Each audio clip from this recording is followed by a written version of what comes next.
Buenas noches a todos, espero que se encuentren muy bien. Buenas noches, licenciado. Buenas noches. Buenas noches, licenciado. Vamos a continuar con nuestra clase de Derecho Registral y por favor pongan atención porque por allí Cindy les va a estar indicando las instrucciones correspondientes para el tema de la asistencia de hoy, ¿sí? Ya en su momento se los van a estar compartiendo, entonces ahora me hacen la campaña de estar ahí al pendiente de ese tema, ¿sí? Vamos a continuar entonces con nuestra clase. Pues corresponde ahora que desarrollemos el tema del principio de prioridad. ¿Sí? Recuerden que habíamos estado hablando ayer de los principios registrales, habíamos hablado entre otros del principio de rogación y del principio de seguridad, y pues habíamos ahí establecido cuáles eran las características de esa situación. Pues platicando un poco del principio de prioridad, pues tal y como se los consigné allí, pues se refiere básicamente a la preferencia que van a tener los derechos inscritos en el registro, en cualquiera de los registros. Recordemos, y como les he dicho desde el primer día que empezamos a ver este tema, que el desarrollo doctrinario de estos principios tienen su origen o su génesis en el derecho inmobiliario, entonces van a encontrar por ahí ustedes mucho contenido, muchas definiciones que hacen referencia a el derecho inmobiliario, pero eso no implica que no podamos que no vayamos a poder usar los mismos o no lo podamos aplicar a los diferentes registros. Pues básicamente este registro nos indica de que se va a dar preferencia a los derechos inscritos en los registros, y esto tiene que ver no tanto con la antigüedad del negocio que celebran las personas, sino con la fecha en la que esa negociación se ingresa al registro correspondiente. ¿Se recuerdan que yo en algún momento les manifesté que había un principio que hacía referencia a primero en inscripción, primero en derecho? Pues este es precisamente el registro, el principio que nos hace referencia a esa situación, ¿sí? Dice, se considera que la fecha de inscripción para todos los efectos es de producir la fecha que se quede guardada en el asiento de la presentación, la cual deberá constar en la inscripción de la misma.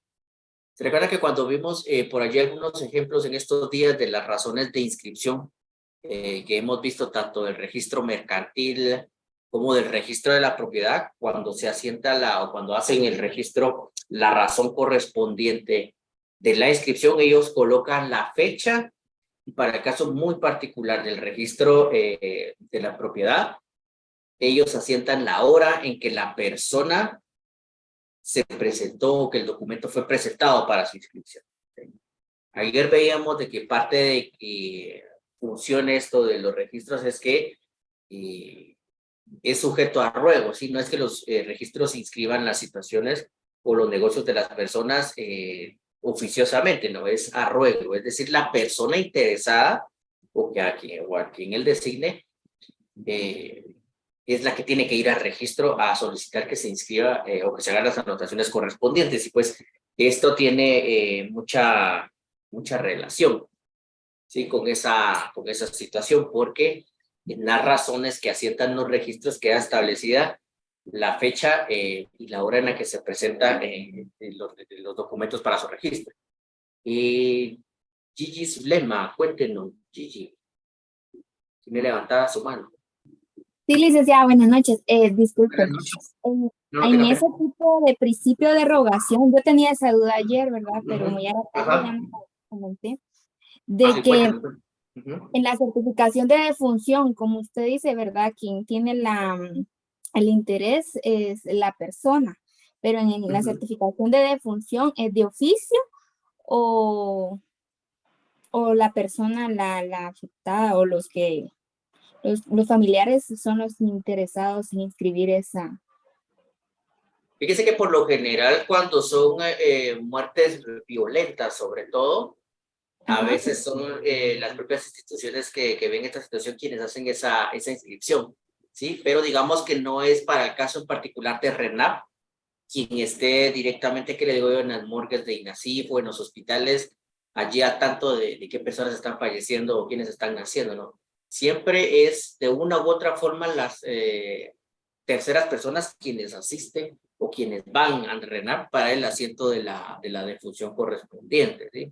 En el caso de las personas cuando mueren en un domicilio, qué sé yo, por algún tipo de enfermedad o por un tema de vejez, pues son los familiares quienes tienen la obligación de ir a inscribir la defunción correspondiente en el RENAP, ¿sí? Esto opera mucho sobre todo para temas de poder tener o contar con algún espacio en algún cementerio, sobre todo los que son de carácter público. Fíjense que se han dado casos inclusive en los cuales ciertos cementerios, porque no les voy a decir que todos operan de la misma forma, pero sí hay algunos cementerios que son administrados o por municipalidades o por algunos ministerios, en los cuales exigen que la defunción esté debidamente inscrita en RENAP, inclusive cuando son de menores de edad o de niños que fallecen a los días o a las horas. ¿Sí? Aun y cuando la persona pues vivió únicamente un par de horas, pues sí solicitan ese requisito, pero de una u otra forma, digamos, sí son las personas interesadas quienes acuden a RENAP. No es RENAP que opera de oficio en los hospitales ni en las morgues, ¿sí? Ok, ya, gracias. Bueno, no hay ningún problema, sí. Pues les decía Una que consulta, ayer perdón. veíamos esa situación de que este principio de prioridad, por decirlo en términos un poco más coloquiales, el primero en inscripción, primero en derechos, ¿sí? Y por eso se los coloqué allí en el primer párrafo, que no hace referencia o no depende de la antigüedad fuera del registro o de la antigüedad del negocio que hayamos celebrado nosotros fuera del registro, sino que este principio hace referencia a la fecha de ingreso del título o del documento o de lo que nosotros querramos inscribir en el registro correspondiente, y por eso es que dice allí que el primero en error de registrar no es quien antes adquiere el derecho, sino quien inscriba primero esa adquisición. Se puede dar el supuesto que usted celebre un contrato de compraventa con fecha que le digo yo, hagamos de cuenta 1 de junio del año 2023. A usted le entregan su testimonio y le dice, bueno, usted lo tiene que llevar al registro de la propiedad para hacer el cambio de propietario correspondiente y para que surta los efectos legales frente a terceros, como lo veíamos ayer también. Sin embargo, esa misma persona, pues de forma muy maliciosa, viene y le realiza otra compraventa sobre el mismo bien, pero la realiza, ¿qué le digo yo? 2 o 3 días después, digamos de cuenta, el 5 de junio del año 2023. Sin embargo, usted por cuestiones de tiempo, pues nunca se había presentado al registro de la propiedad a que le inscribieran ese testimonio de compraventa de lo que usted había adquirido. Y resulta que la persona a la que le venden posteriormente, es decir, el 5 de junio, ella sí se presenta inclusive ese mismo día. O hagamos de cuenta el día siguiente, 6 de junio.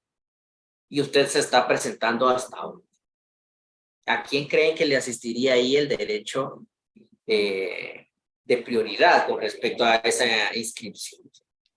De acuerdo a lo que estamos viendo acá, pues es quien se presente antes al registro correspondiente a solicitar esa inscripción, aun y cuando la compraventa que celebraron con ustedes de fecha anterior, ¿sí? Porque como vemos aquí, este principio no hace referencia, como decimos, a la antigüedad de ese documento fuera del registro, sino que se tiene como cierto la fecha y la hora en que la persona se presenta al registro para su inscripción. No sé si observaron ese detalle en la razón de inscripción del registro de la propiedad, cuando lo veíamos como ejemplo, que sí colocan la fecha y la hora en la que se está presentando, que no siempre coincide con la fecha en la que se celebra la compraventa, ¿sí?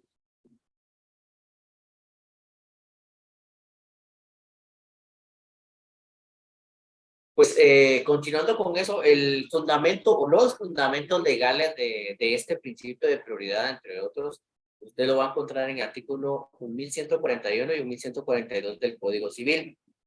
Y en caso de que la persona por X o Y circunstancia no pudiera o no esté de acuerdo con esa situación de que alguien se presentó antes a inscribir una compraventa y le afecta esa situación, pues, ¿qué es lo que puede hacer en el artículo 1164 del mismo cuerpo legal? Se los coloqué yo acá.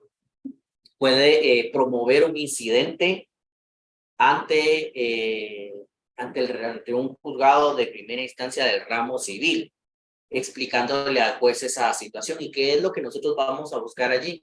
Para el ejemplo práctico que poníamos, pues lo que queremos es hacer ver al juez que a mí 5 días antes o 4 días antes me vendieron ese mismo bien inmueble, ¿sí? Y el propósito es que se analice esa situación y pedir inclusive la nulidad de ese contrato posterior, ¿sí?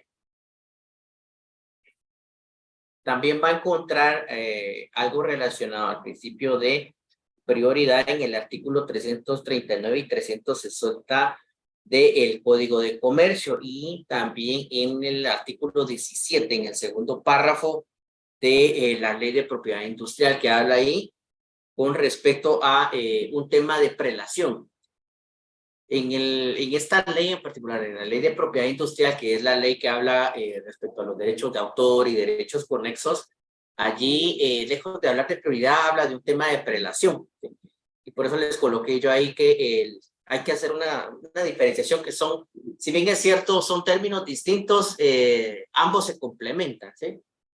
La prioridad pues va dirigido fundamentalmente a la preferencia que tiene un título inscrito, dice, frente a otro no inscrito. Nuevamente caemos nuevamente a ese silogismo de primero en inscripción, primero en derecho. Y la prelación dice, se refiere a la preferencia en el orden de inscripción de títulos presentados al registro respecto de esos mismos bienes. Cuando usted ingresa un documento al registro de la propiedad, digamos, ellos llevan un libro en el que anotan la bitácora de todos los documentos que ingresan en ese día, ¿sí? Esos son libros que actualmente se llevan en forma electrónica, en donde queda consignado la fecha y la hora y la persona que lo está presentando, ¿sí?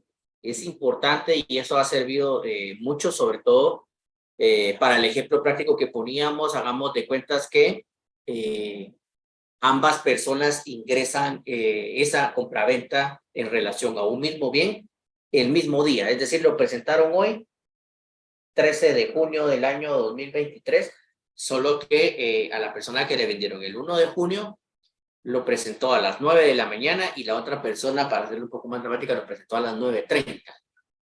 ¿Sí? Entonces, la prelación se refiere a eso, a ese orden de inscripción en que los títulos o los documentos fueron presentados en dicho registro. ¿Sí? No sé si alguien tiene alguna duda, algún comentario con respecto a esa situación, o está todo claro. Básicamente lo que se refiere este principio es eso: primero en inscripción y primero en derecho. Por eso les decía yo ayer que hay ciertos contratos y cuando ustedes vean ya más a detenimiento, me imagino que ya lo vieron, en Código Civil, o el tema de los contratos civiles en particular, se podrán dar cuenta que algunos contratos por mandato legal se necesita sí y solo sí que estén inscritos o que cuente con la inscripción correspondiente en el registro para que surta efectos frente a terceros. Si usted compra un bien inmueble hoy y le entrega su testimonio de compraventa, pero no lo inscribe, es como que no estuviera adquiriendo básicamente nada, ¿sí? Ciertamente el negocio está celebrado y todo, pero para que usted pueda hacer valer ese derecho de propiedad, reivindicarlo frente a terceras personas, tiene que ir a inscribirlo al registro correspondiente para que conste allí la inscripción. Se han dado muchos casos y eso en la vida real sucede, no es que esté tan alejado de la realidad, de personas que a veces hasta pasa 1 o 2 años. Mira, uno promula esperándolo, después uno llega tarde y dicen que pobre. Pues les decía, hay ciertas personas que pasan hasta 1 o 2 años y no llevan a las inscripciones correspondientes. Lo mismo sucede, por ejemplo, con el caso se recuerdan que les hablaba yo allí de los matrimonios que usted como notario puede celebrar, ¿sí? En los cuales si usted o si no se dan los avisos correspondientes a RENAP, es como que la persona no hubiera contraído nupcias. Para los efectos correspondientes, las personas no han contraído matrimonio. De que lo pueden inscribir, lo pueden inscribir, ¿sí? No hay ningún problema. Pero para los efectos legales, todavía en los registros correspondientes no obra esa situación. Y por eso es que este principio, el de prioridad, hace referencia a eso, ¿sí? Que va a tener prioridad el que primero lo inscriba y el que primero lo presente al registro correspondiente, independientemente de lo que haya sucedido,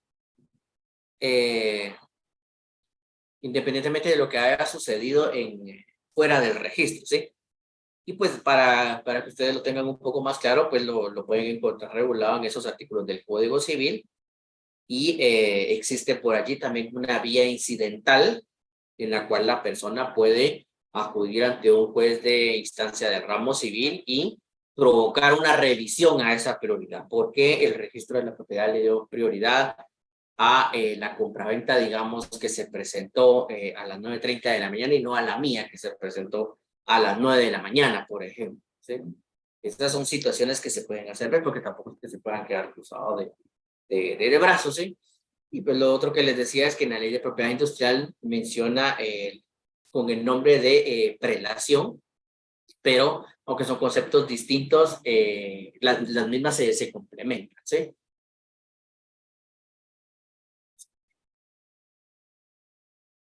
Hay otro principio que vamos a encontrar nosotros en materia registral, que es el principio de tracto sucesivo, ¿sí? Y esto es que al momento de que se ingresa algo para su registro, al registro correspondiente, valga la redundancia, la forma en la que los registros lo llevan o la forma en la que los registros lo asientan debe de llevar un orden cronológico. A esto se refiere el tracto sucesivo. Y ahí en el tercer párrafo de la diapositiva que tienen ustedes a la vista, les puse un ejemplo para que lo tengamos un poquito más claro, ¿sí? Y pues dice ahí prácticamente en el registro de la propiedad, pues es necesario que el individuo A tenga registrado su derecho de dominio o de propiedad sobre un bien inmueble determinado para que B pueda adquirirlo de él y este registre su derecho como nuevo titular o propietario para poder vender legalmente a C. Resumido o en otras palabras, lo que este principio nos quiere decir que debe de existir un orden lógico y cronológico en relación al derecho que yo pretendo hacer valer frente a terceros y que está inscrito en ese registro, ¿sí? Es decir, yo no puedo venir y disponer de un bien inmueble si previamente no lo inscribí a mi nombre. Si ese bien inmueble en dicho registro no consta o no obra que el mismo está a su nombre, pues usted no puede venderlo y disponer de él. Y eso es lo que básicamente les quise plasmar allí en ese ejemplo, ¿sí? Para que A pueda venderle a B, tiene que primero el elemento A o el individuo A tener registrado ese bien inmueble primero a su nombre. Y lo mismo debe de hacer B para venderle legalmente a C ese mismo bien inmueble, ¿sí? Y eso tiene un orden. Se recuerda que ayer vimos, sí, ayer fue que lo vimos, en esa razón que hace el registro de la propiedad, aparece un número de anotación. Y ese es un número que tiene un orden cronológico, ¿sí? Todas las, digamos que la primera anotación va a ser la primera inscripción que se haga de ese bien, ¿sí? Se le va a crear el número de finca, folio y libro a un bien inmueble, ¿sí? Entonces el registro coloca ahí anotación número 1. Si posteriormente ese bien inmueble el propietario decide venderlo hacia otra persona o hacer algún tipo de donación o qué sé yo, transferirlo de propiedad, pues al momento que la persona que adquiere llega al registro, el propio registro le va a colocar anotación número 2. Anotación número 2 y deberá verificar que efectivamente la persona que vendió se encontraba inscrita como legítima propietaria de ese bien inmueble. Porque si no, ténganlo por seguro que lo van a rechazar, y eso lo vamos a ver en el siguiente principio, sobre todo, que vamos a ir viendo, ¿sí? Entonces debe de tener un orden lógico, ¿sí?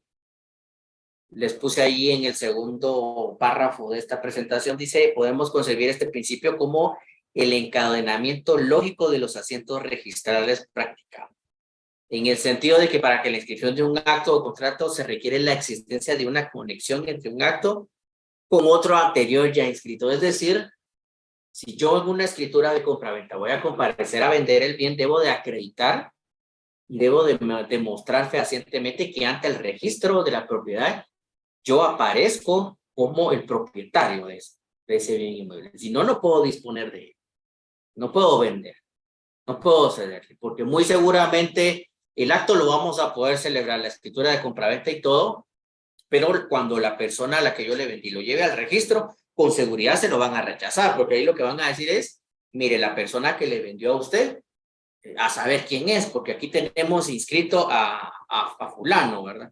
Que no es quien figura en la escritura de compraventa que le está vendiendo a usted, ¿sí? Por supuesto que usted ya al momento de estar ejerciendo su función como notario tiene que asesorar a las partes que están llevando a cabo la contratación en ese tipo de temas, ¿sí?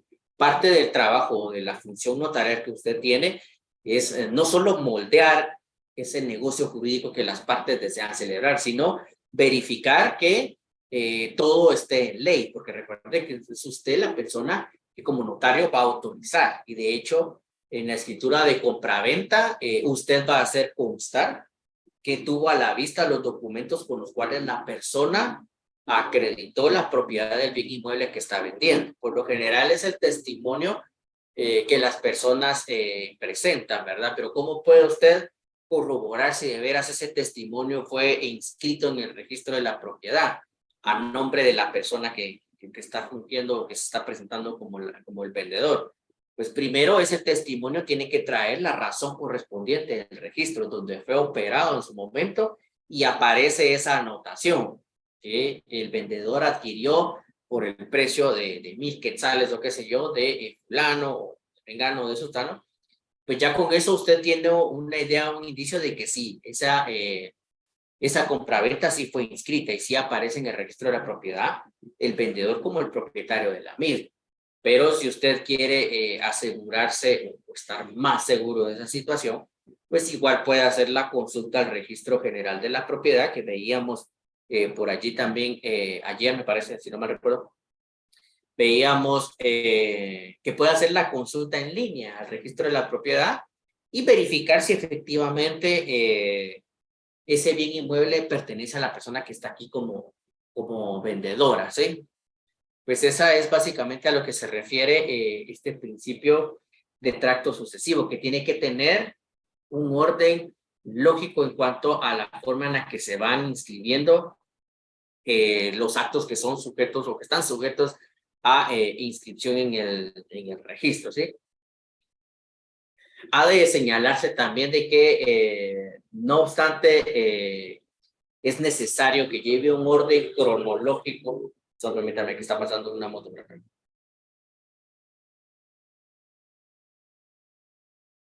Sí, les decía que si bien es cierto, este principio nos dice que debe de llevar un orden cronológico, recordemos de que cuando lo llevamos a los registros correspondientes, ellos deberán de hacer una calificación de los documentos que usted está presentando, ¿sí? Si los mismos cumplen con la ley y parte de esa verificación es precisamente esa, ¿sí? Ellos van a ver en el registro de la propiedad y si aparece que el bien está inscrito a nombre de una persona distinta a la que está vendiendo, sí, precisamente lo que van a hacer es que se lo van a rechazar. Y obviamente le van a hacer ver esa situación, que suspenden esa inscripción que usted está solicitando porque el bien inmueble figura a nombre de una tercera persona. A nombre de una tercera persona que no es quien le está vendiendo a usted, ¿verdad? Pero obviamente en todo este tipo de situaciones usted como notario debe de ir verificando previamente a la celebración del contrato de compraventa. O pudiera suceder también, y lo veíamos allí ayer también, que ese bien inmueble, el propietario en su momento haya solicitado al registrador general de la propiedad que ese inmueble se inmovilizara de forma voluntaria por un transcurso de 3 años. ¿Qué quiere decir eso? Y de eso existe una ley, ¿sí? La ley de inmovilización de bienes inmuebles, que indica que la inmovilización es un servicio que la persona interesada o propietaria de un bien inmueble inscrito en el registro de la propiedad, pues se presenta al registro de la propiedad para decirle, mire, durante los siguientes 3 años yo voy a pagar la cuota correspondiente porque hay un arancel para eso. Yo lo que necesito es que este bien inmueble no lo toquen, ¿sí? Y solo lo pueden inmovilizar o hacer algún tipo de anotación con mi autorización expresa, ¿sí? Con mi autorización expresa. Y de hecho, hay un tema allí de reconocimiento de huellas dactilares para el registro de esta situación. Y si sucede que la persona, pues por X o Y circunstancias, se le olvidó que tenía inmovilizado ese bien inmueble. Entonces, al momento que la persona se presenta, el nuevo propietario se presenta al registro solicitando la inscripción de esa nueva compraventa, pues puede darse el caso en el que el registro observe esta situación y diga, este bien inmueble se encuentra inmovilizado, ¿sí? Y lo que va a hacer es de que él se lo va a rechazar, pero le va a hacer ver si este inmueble efectivamente se encuentra inscrito a nombre de la persona que se lo vendió, pero el mismo se encuentra inmovilizado. Y ahí lo que sucede es que la persona, la antigua propietaria, pues tiene que llegar nuevamente a solicitar que por favor quiten esta inmovilización para que el registro pueda operar ese traspaso de propiedad sobre la compraventa que yo hice, ¿sí? Entonces vemos que hay una serie de circunstancias o de situaciones que los registros deben de observar. Digamos que no es como que en automático usted lleva su testimonio y ellos sin hacer ningún tipo de anotación o de calificación se lo van a inscribir y sin más trámite, ¿verdad? No, hay ciertos aspectos que ellos tienen que ir observando y parte de ellos es de que ese traslado de propiedades lleve un orden lógico, un orden de fechas, ¿sí?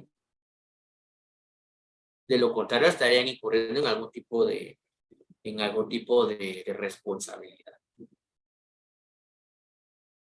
Y pues el anterior principio que veíamos de tracto sucesivo está muy relacionado con este otro principio, que doctrinariamente se conoce como principio de autenticidad legítima de los documentos presentados para su registro. ¿Qué nos quiere decir esto? ¿Sí?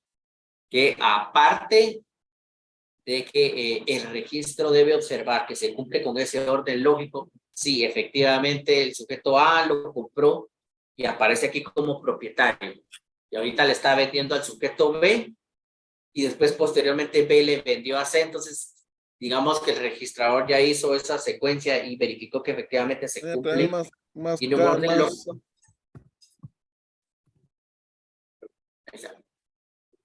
También hay otros aspectos que el registrador debe de calificar y parte de ello es que llenen los requisitos de forma que se refiere básicamente a cómo lo van a presentar, ¿sí? Si lo tiene que llevar en un folder tamaño carta o un folder tamaño oficio de determinado color, presentar el formulario correspondiente, que por ejemplo para el caso del registro de la propiedad, pues es un formulario que se llena en línea y que usted después imprime y lo coloca en la pasta del folder, ¿sí? Digamos que es una cuestión de forma que el registro solicita, ¿sí? Pues aparte de ver esos requisitos de forma y de fondo exigidos para proceder a efectuar la inscripción que usted está solicitando, los registradores presumen que esos documentos que le están poniendo a la vista son legítimos, ¿sí? Son reales, son verdaderos. No es una presunción aparente, ¿sí? Sino que ellos se consideran o lo consideran como auténticos. ¿Y por qué? Porque se supone que los mismos los está presentando la persona y los mismos fueron autorizados por un notario con colegiado activo, ¿sí? Digamos que los registros no entran a calificar tanto si esa compraventa en realidad se llevó a cabo de forma, si lo que dice el documento, la escritura de compraventa es verdad o es mentira, o si las firmas de las partes no van a entrar ellos a calificar y ver si las firmas están falsificadas o alteradas, ¿sí? Sino que se supone y se entiende que los mismos, si fueron realizados por un notario y ante un notario, los mismos se presumen que son reales, que son auténticos, que son legítimos, ya sea por un notario o por un funcionario o empleado público.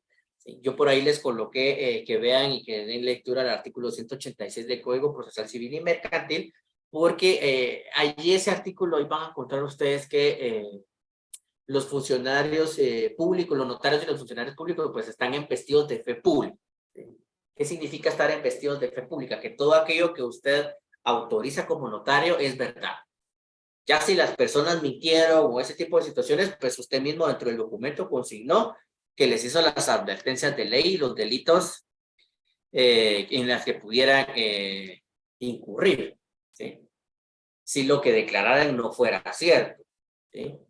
Pero digamos que el registrador al momento de hacer la calificación, tanto de forma o de fondo, lo único que verifica es que la escritura cumple con los requisitos que establece la ley, se consignaron los nombres completos de del comprador y del vendedor, se les identificó plenamente a través de su documento de identidad, dentro del desarrollo del documento indica que sí, efectivamente, la persona demostró la propiedad del bien inmueble que está vendiendo, y todo ese tipo de situaciones. Entonces, el registrador no entra a hacer ni un análisis, ni un estudio de grafotecnia o de grafología o de documentoscopía con respecto a si las firmas son realmente de las personas que comparecen allí, porque se supone que ellos ya lo hicieron ante un notario público, ante un notario colegiado activo. Cuando usted recibe el título de notario, cuando es juramentado en la Corte Suprema de Justicia, a usted el Estado de Guatemala le otorga fe pública.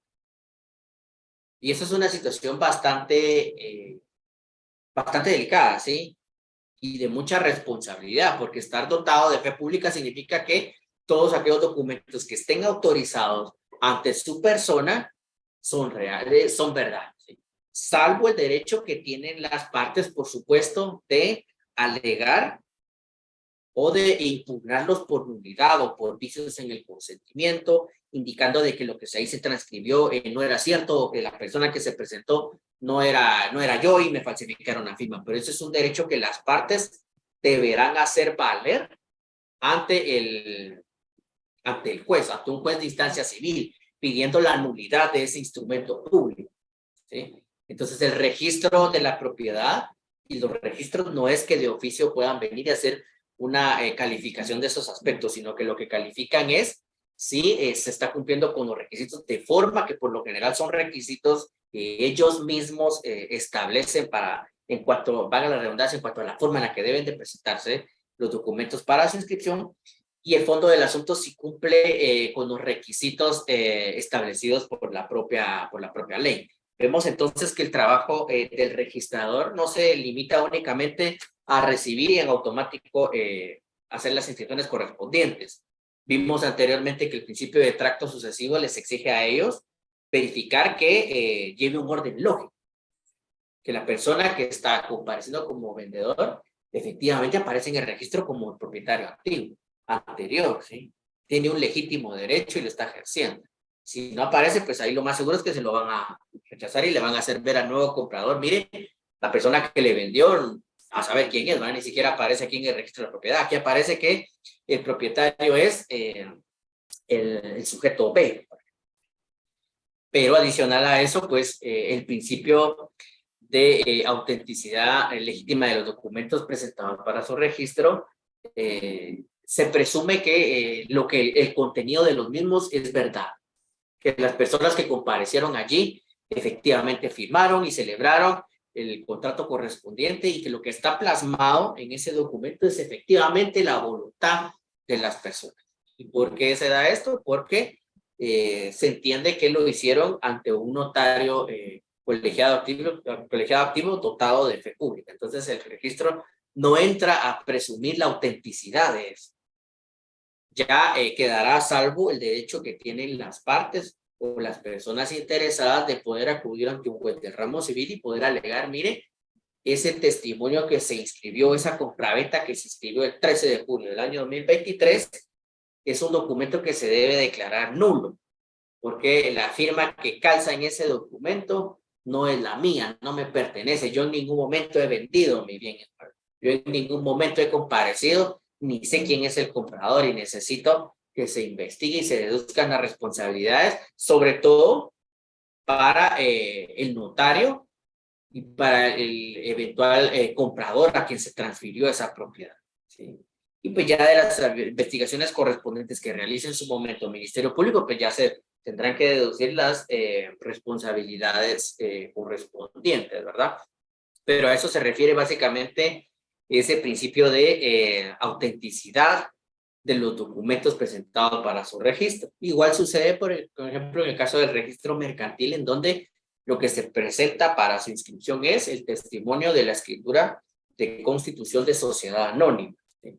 Lo que hace el registrador básicamente es verificar que se están cumpliendo con los requisitos que ellos solicitan en cuanto a que se pagó el arancel, que se presentó el nombramiento del representante legal, la fotocopia del DPI de la persona nombrada como representante legal. Dentro de otros aspectos, ellos solicitan un recibo de luz reciente que debe coincidir con la dirección que se está consignando como sede de la sociedad para verificar que efectivamente es un domicilio que existe, no es una dirección que alguien se inventó y que ante una eventual situación después haya que ir a buscarlo y que resulte que era una dirección que no existía. Son cuestiones de forma, ¿verdad? Y pues obviamente hacen una calificación y una lectura de la escritura constitutiva de sociedad para ver si se cumplieron con todos los aspectos que exige el Código de Comercio para inscribir una sociedad. Y si todo está en orden, pues proceden a la inscripción correspondiente de la sociedad, ¿sí? Pero en ningún momento entran ellos a indagar con respecto a si la firma de las personas que comparecen allí como socios fundadores son reales o son o pertenecen efectivamente a las personas que comparecieron allí, porque se entiende que ellos lo hicieron frente a un notario investido de fe pública, y por lo tanto lo que acá dice en esta escritura de constitución de sociedad, nosotros debemos entender como registro de que es cierto, de que es legítimo, que no es algo simulado, no es algo aparente, salvo, como les digo, el derecho que tienen las personas que se vean interesadas o que se vean afectadas en algún momento de atacarlos de nulidad, de falsedad, de lo que ahí se dijo no es cierto. Ahí me hicieron comparecer a mí, pero esa firma que aparece ahí no es mía, no es cierto. Y eso es algo que se deberá discutir por la vía penal o por la vía civil según corresponde, ¿sí? Y pues el otro principio que vamos a ver hoy es el principio de legalidad. Y esto tiene mucho que ver. Alguien se le había activado el micrófono. El principio de legalidad, y pues es otra de las cuestiones que tiene que verificar el registrador.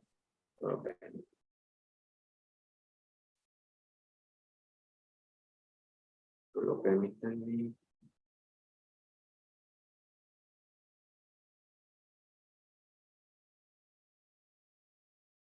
Pues les decía que este principio de legalidad nos indica que al registro de la propiedad solo pueden tener acceso los documentos que sean válidos y perfectos.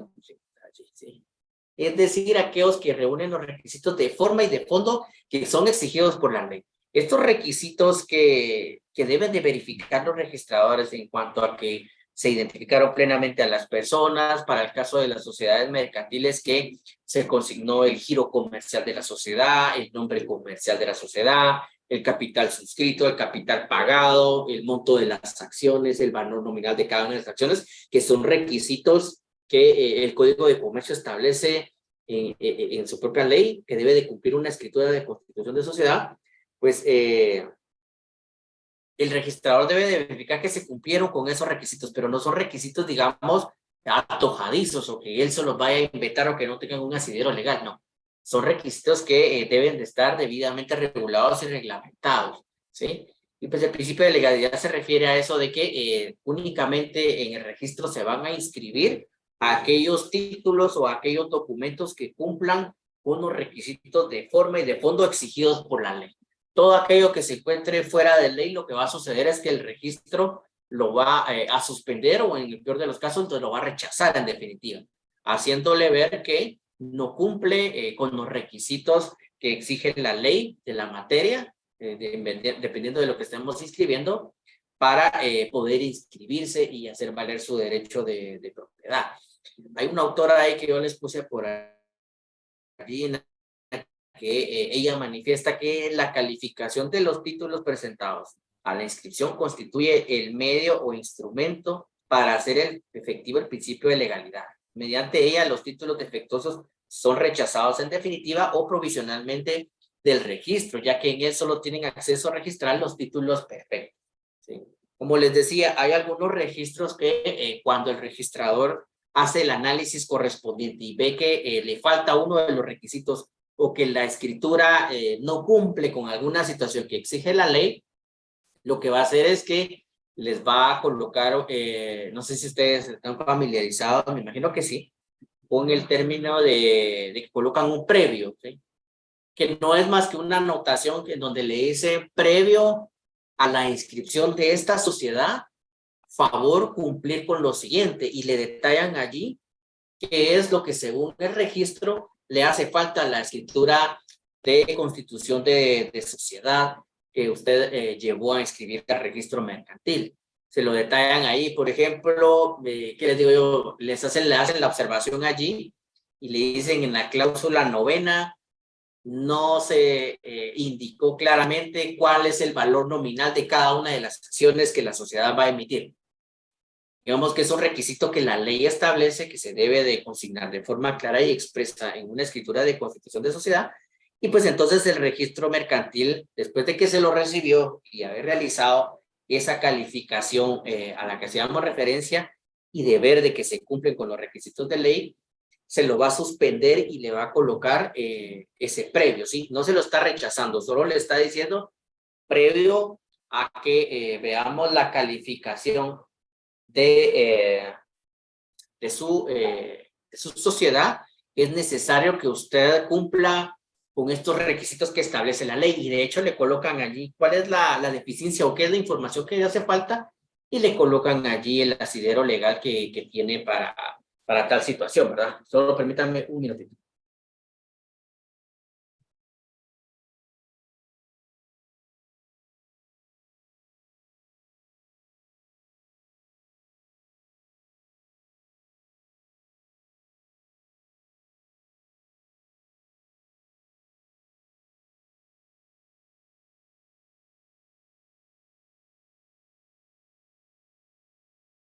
Recuerda cómo lo conocí la primera vez. Sí. Pues les decía que pueden darse esas situaciones, o si bien si el registro considera que No, mira que. Le contaba que yo estaba allá arriba, estaba bailando. no cumple con ninguno de los requisitos o con uno de los requisitos esenciales exigidos por la ley para la validez de un negocio jurídico, pues se lo va a rechazar y le va a decir, se rechaza por las siguientes razones, ¿sí? Porque tal y como lo indica este principio de legalidad, allí únicamente tienen acceso a los registros los documentos que han cumplido con los requisitos de forma y de fondo exigidos por la ley, o los documentos perfectos, les dice la doctrina, pero recordemos de que toda situación es susceptible de cometerse errores, ¿sí? Y de un error, pues, no estamos libres todos, ¿verdad? Entonces, en algún momento nos podemos equivocar y todo ese tipo de situaciones. Algunas cuestiones se pueden enmendar a través del testado correspondiente, pero hay otras que, por X o Y circunstancias, se nos pasó por alto y lo ingresamos hacia el registro. Entonces, en algunos casos, el registro lo que hace es que en esa calificación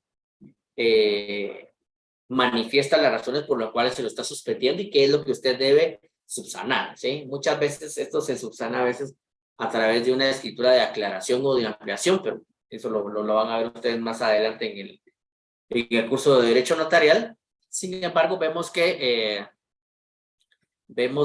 el principio de legalidad hace referencia a eso, a esa calificación, tanto de forma y de fondo que debe realizar los registros con respecto a lo que se está inscribiendo en ellos, ¿sí?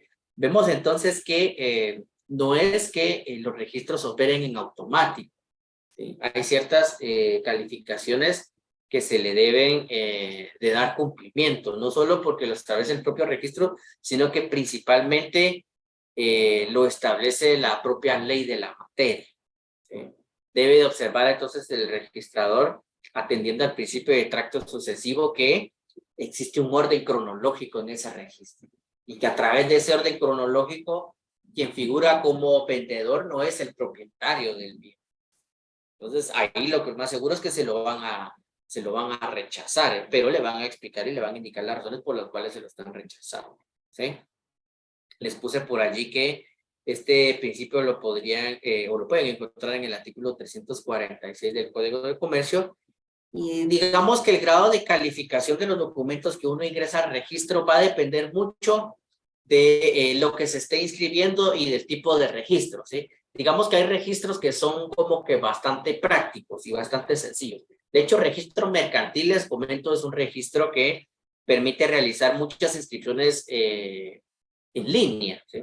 Para que usted no tenga que llegar al registro correspondiente y hacer las colas que siempre hay, sino que usted lo puede hacer en línea. Obviamente ellos tienen una plataforma y un sistema de control de seguridad de todas las solicitudes que ingresan vía internet o en línea a través de la firma electrónica correspondiente. Y hay otros registros que son bastante rigurosos. Por ejemplo, el registro de personas jurídicas del Ministerio de Gobernación, que es en donde se registran las asociaciones, las fundaciones, las iglesias, que son registros que son un poco más minuciosos y un poco más rigurosos en cuanto a la calificación de los documentos que se ingresan a esos registros.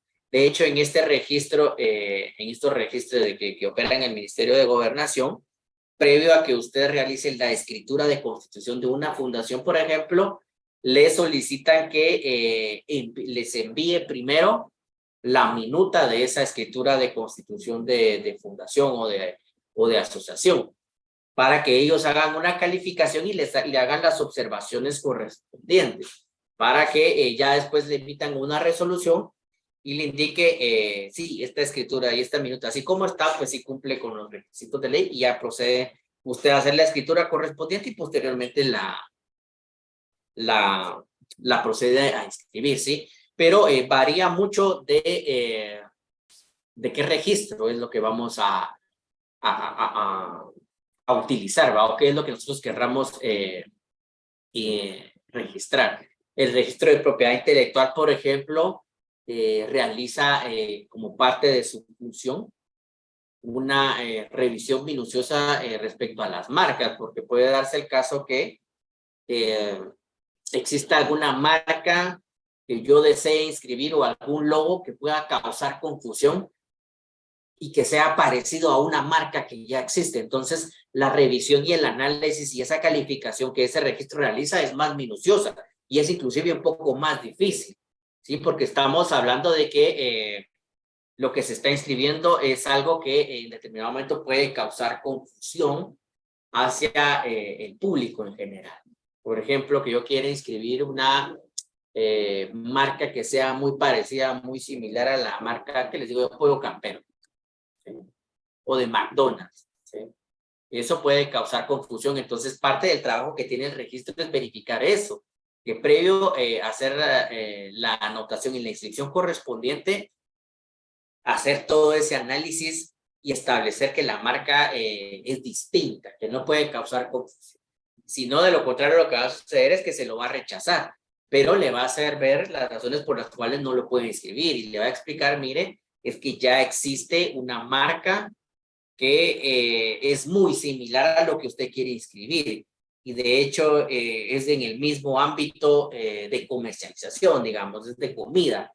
Entonces eso puede causar confusión al mercado o al público en general, puede causarle confusión y va a afectar al derecho de la persona que sí ya tiene inscrito un hermano. ¿Sí?